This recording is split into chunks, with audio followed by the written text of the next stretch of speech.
The painting Breaking the News by John Longstaff is an absolute favourite of mine.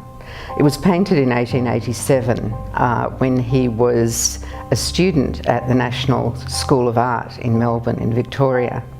The two figures in the centre of the painting are pivotal. We see the sadness on the old man's face as he's telling the young mother that her husband has been killed.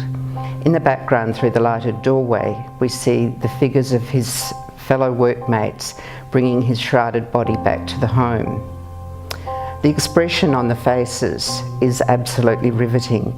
On her face is an expression of fear that's about to turn to sadness and sorrow.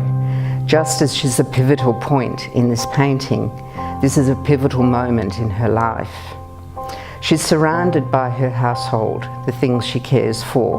On the table is set with tea ready for her husband's return.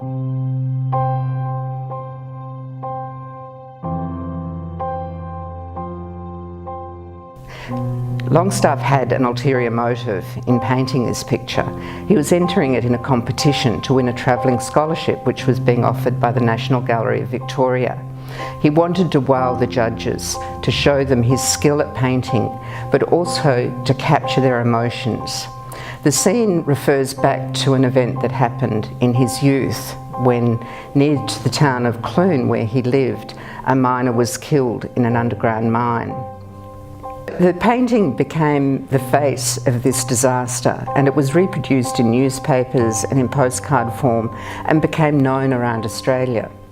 It was bought by a William McLeod, who was co-owner of the Bulletin magazine in Sydney with J.F. Archibald.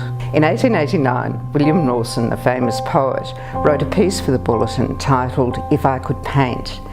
In this article, he talked about the importance of this painting and how a painting could convey the loss of a mining accident far better than words ever could.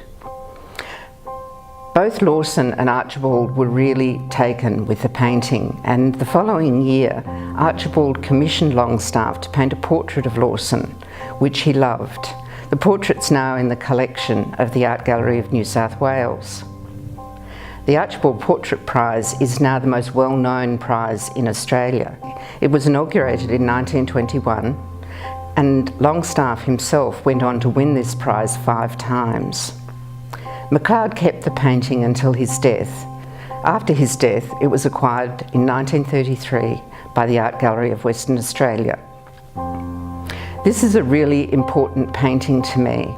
I visit this painting often in my tours, with children and with adults, because both are able to relate to it. Not just because of the story and the emotional impact of the story it tells, but also because of the creation of this 19th century house where this young miner's wife lived. It tells the story of her life, and children and adults both relate to it equally.